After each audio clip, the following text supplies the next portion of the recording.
Straight ahead on 12 News Weekend, it's the same siren, but when you get a weather warning in Hennepin County, it will be more precise. Then, finding support to help deal with chronic illness. It's like a big hug, this place is. But first, an easy target for thieves. I noticed when I was in the car, I didn't have my cell phone anymore. How to keep from being a victim. 12 News Weekend starts right now. Hello, everyone. Thanks for joining us. They're expensive, they're convenient, and cell phones are easy to steal. The northwest suburbs are not immune to a wave of cell phone thefts that's happening across the country, and police are urging smartphone users to take precautions. I don't know anybody's phone number by heart anymore. I carry a lot of personal information in here. For many people, I use it maybe 3, 4, 5 times a day. Cell phones have become an essential part of life. It's got a lot of personal information on it. It's like my Bible.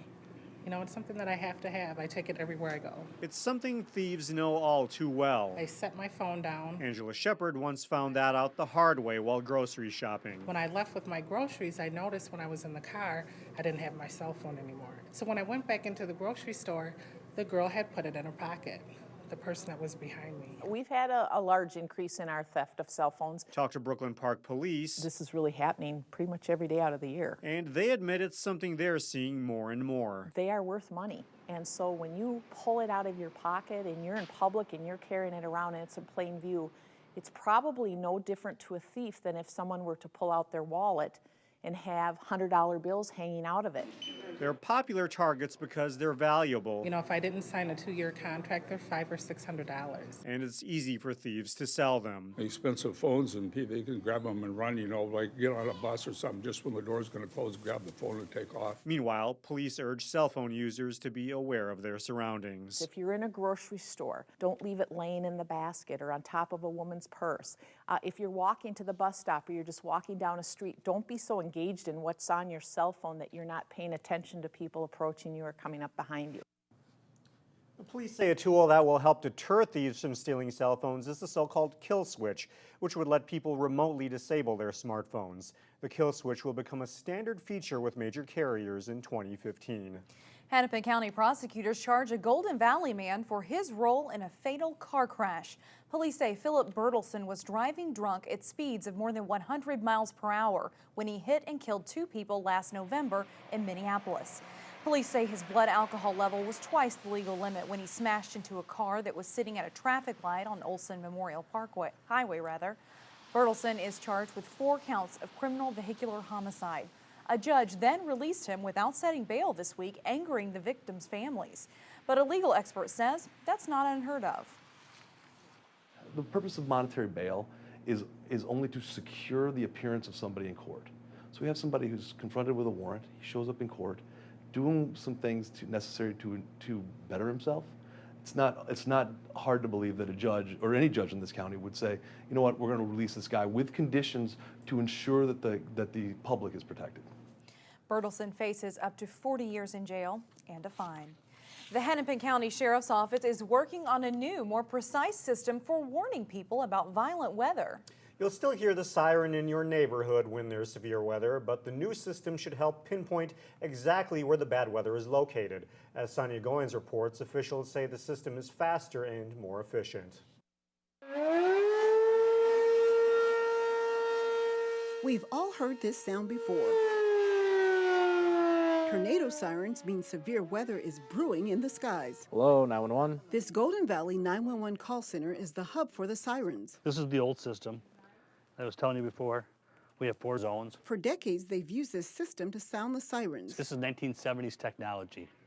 It's been tried and true. We've never had any issues with it. Now Hennepin County is using a new software program called Weather Warn. With the new system, we'll have 6 different locations. The colorful squares on the screen show the location of sirens. All the cities are numbered. It allows them to pinpoint the sirens, alerting only residents affected by severe weather. We're getting weather moving towards Brooklyn Park. There's no need to set up the sirens here in Rogers or Dayton. The new sirens divide the county up into 20 regions and can be activated by the National Weather Service or manually by computer. Previously, sirens were set off in 4 broader regions. Now, officials are hoping the new system will cause more people to be proactive when they hear the sirens instead of ignoring them. They won't notice any change. The sirens will still sound the exact same way. The only real difference is how they're receiving the signal. It's a radio frequency that goes to the sirens that tells them, hey, you need to sound, and this is the tone it needs to use. They're hoping people will avoid tragedy like the deadly Minneapolis tornado that touched down 3 years ago. We want them to know that when these are going off, there's a reason they're going off, and you need to take shelter. In Golden Valley, Sonia Goins, 12 News. This week, a Maple Grove City Council member vows to keep serving the city even though the council called for her resignation. That tops this week's Week in Review. A judge sentenced Leanne Sargent earlier this month to a gross misdemeanor for financially exploiting her father. At this week's meeting, Sargent apologized for her actions, but says she plans to finish out her term even though she's headed to the workhouse. The council requested her resignation but has no authority to go beyond that. The city of Plymouth says no to a landowner who wants to have a dock on a narrow strip of land on Medicine Lake. Dan Gustafson owns a section of land that's 5 feet wide and 100 feet long. It sits between two houses on Medicine Lake. He bought it with the idea of putting in a dock, but the city requires a 6-foot setback from the property line. He doesn't have enough space for that, and last week the city denied his request. Council members say the setback rule for a dock or other structures is needed to avoid conflict. A man from the state of Washington is accused of robbing 3 Twin Cities banks, including one in Maple Grove. Rory Mitchell is accused of robbing the Wells Fargo branch on Bass Lake Road. Mitchell is also connected to robberies in Burnsville and Maplewood. A Bloomington hotel clerk recognized him from surveillance photos that were broadcast. A woman who was arrested with Mitchell also faces charges. The middle school years are not easy ones, that's for any kid, but then imagine going through those years with an additional challenge, living with Asperger syndrome, a developmental disorder related to autism. A Plymouth middle school student is sharing that experience so others like him don't feel so alone. To meet Armand Isaac Senior angle. is to meet an intelligent, sociable, and self-aware young man who knows more about himself at age 14 than many adults. It wasn't always that way. Before, it was kind of like not knowing what to say to anyone. That was probably the biggest challenge. Diagnosed with Asperger's syndrome at age 8, Armand often felt invisible and unable to connect with others, especially in large group settings. I can't go to the party, Armand said. Turning to books to learn more about Asperger's, Armand found material written by adults. Every book I saw was by doctor something, or PhD and stuff like that. Nothing that related to kids that was simple enough, that was bright color, that put him into interest. So Armand wrote his own story. Worst of all, I feel invisible at parties because I can't think of anything else to say. Teaming up with children's author and illustrator Nancy Carlson, the two put together a book. Armand Goes to a Party, a book about Asperger's and friendship. The story is a triumphant one about a boy who learns a coping technique to help him enjoy social settings. He was proud of himself. He was a good friend. I'm glad I was here too, Armand said. School counselor Debbie Dragses says she's seen the growth in Armand firsthand in the 2 years since he transferred to Plymouth Middle School. He was able to come so far himself with writing a book about his own experiences. It's not easy to put yourself on display and say what's hard about life, but then to have a book that's trying to help other kids. For an 8th grader who once felt so alone, there's now a book so others like him don't have to feel that way. I just want kids to know that they're not 1 in a billion. That was Alexander Winslow reporting. Well, Armand first met author and illustrator Nancy Carlson several years ago when he took a writing class from her at the Loft Literary Center in Minneapolis. And what an awesome kid. I love hearing stories like that. Good for him. It's an accomplishment for anybody. Yeah, absolutely. Well, coming up on 12 News Weekend, a new place to find support for those dealing with a chronic illness. And later in sports, Armstrong and Cooper's boys hockey teams are set to merge. We'll hear from the head coach. But first, rainy spring weather ahead in your AccuWeather forecast.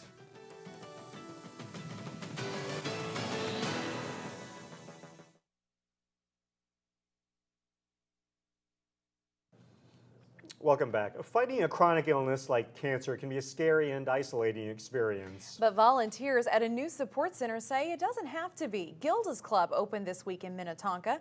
As Cassie Bonstrom reports, it's a place to help local cancer patients through the difficult journey. For 4 years, Vicki Ross of Maple Grove has volunteered her time to bring a cancer support center to the Twin Cities. It's like a big hug. this place is. She put her heart and soul into the project, never expecting that along the way, she too would be diagnosed with cancer. Nobody understands until they've been there. Now, as Gilda's club prepares to open, Vicki is ready to give others the same support her fellow volunteers have given her. Everything that we're involved in, there's lots of laughter and lots of joy. Gilda's clubs are named after SNL comedian Gilda Radner, who died of ovarian cancer in 1989. There are now over 50 around the country, all with iconic bright red doors. They're meant to be centers for friendship, support, and healing. People spend about 30% of their time when going through cancer, about 30% of the time in hospitals and clinics and with doctors and all of those things. 70% of their time they're left alone to figure out, what am I going to do? That's what Gilda's Club is for. It's for that 70% of the time. The center has rooms for support groups, a library. This is really a fun space. Even an art studio and a full kitchen for cooking classes. There's plenty of space for children, teens, family, and friends who need support as well. We really have an offering for whatever your need might be, because we know support is not a one-size-fits-all. Vicki was a committed volunteer before her diagnosis, but now she knows firsthand just how important it is to have a network like this. When you're with people like this and in this lovely environment, it's like, okay, I can do this. I can do this. Because I'm not alone. She's hoping to get out of the cancer club soon, but her membership with Gilda's Club, she suspects, is permanent. It's that sense of belonging. And there are people who aren't as blessed, who don't have the circle of friends or don't have the family. Well, now they do. In Minnetonka, I'm Cassie Bonstrom, 12 News. And if you're interested in becoming a member of the new Gilda's Club, visit their website at gildasclubtwincities.org. Becoming a member is free, as are all of their programs and activities. So, Delaney, you can tell they're going to help a lot of people. Yeah, indeed. It's a good program. Yeah. Coming up, adventures along the Mississippi River. Then Rivals Park Center and Osseo tangle in prep softball. That's coming up in sports with Jay Wilcox.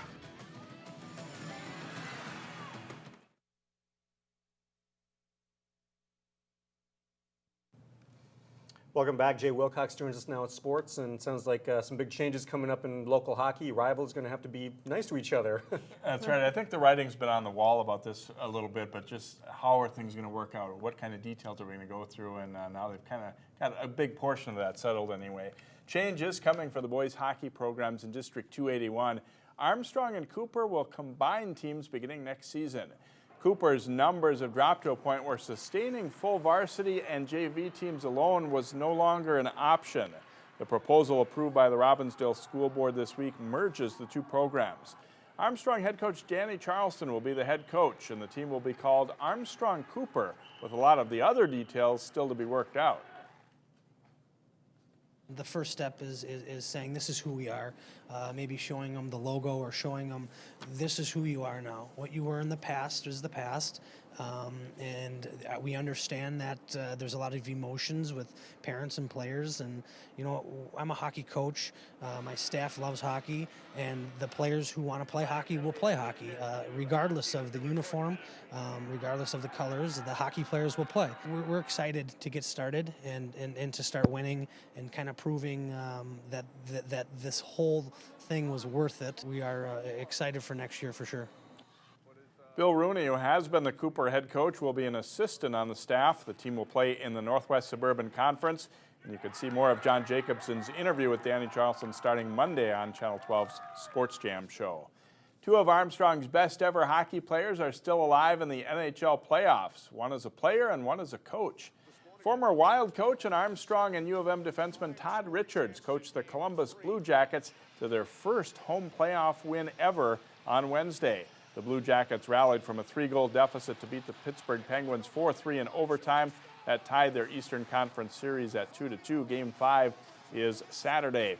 Jordan Leopold, who also played for the Falcons and the Gophers, is a defenseman for the St. Louis Blues. The Blues and Chicago split their first 4 games. Game 6 is coming up Sunday afternoon. The playoffs for the American Hockey League got underway this week, and the top-seeded Texas Stars are led into the postseason by Brooklyn Park native Travis Morin. Morin is having a career season for the Stars, winning the scoring title and being named league MVP. The Osseo graduate was the leading scorer all season, racking up 32 goals and 88 points, and he's the Stars' all-time leader in points and assists. Morin played for Minnesota State Mankato and has been playing pro hockey now since 2006, mostly on the minor league level. He did play 4 games this winter for the NHL's Dallas Stars. Morin and the Texas Stars beat Oklahoma City 3-2 in overtime in Game 1 of their Western Conference quarterfinals. After a shutout loss to Eden Prairie, the Osseo softball team was looking to bounce back against district rival Park Center. The Pirates were coming off their first win of the season earlier in the week. These two meeting under the lights at Osseo in a Northwest Suburban Conference game. Bottom of the second inning, Osceo's Kelly Auer singles to right. Courtney Calkins comes around to score, and it is 1-0 Orioles after 2 innings. The Pirates get some base runners in the game, but Calkins records some big outs along the way, including the strikeout of Danny Adamich to end the top of the 4th. In the bottom of the 4th, Calkins gets a hold of one and tags it to the fence in right center field. The Orioles junior into second base with a leadoff double. But Pirates pitcher Jillian Rosby is solid in this one too. She strikes out Faith Lovecheck with 2 runners aboard, and that gets her out of the inning.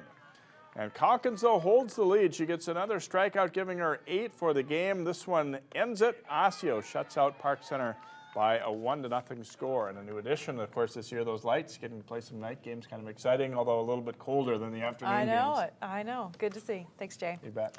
Still ahead, the trip of a lifetime gets off to an exciting start. Yeah, we'll check in with 2 local brothers who aim to conquer the Mississippi in a canoe.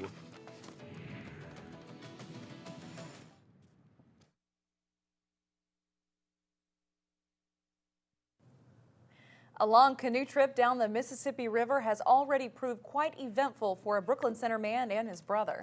Abe Dixon and his brother Nate started their adventure more than 150 miles upriver in Grand Rapids. They arrived at the Coon Rapids Dam this past week, meeting up with loved ones and friends. So far, they've endured a snowstorm and biting winds. They also capsized going over the Sauk Rapids.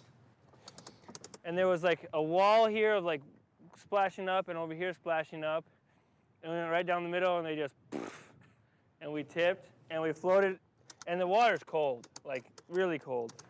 I can imagine. The good news for the brother team is they made it past all the dams, so they don't have to do any grueling portages anymore. They hope to reach the Gulf Coast in early June. And you know, if you're going to do something like that, you got to have some good stories. So they've already got some good stories. We've been through a snowstorm, rough passages. You know, I barely know how to swim, so you would not catch me doing anything like that. I was going to say, it sounds like fun, but I wouldn't have the guts to do it. I know that. I agree. Good luck to them. We'll be cheering them on for sure. That's all the time we have for now. Thanks for joining us, everybody. Yeah, have a nice weekend. We'll see you again on Monday at 4 o'clock.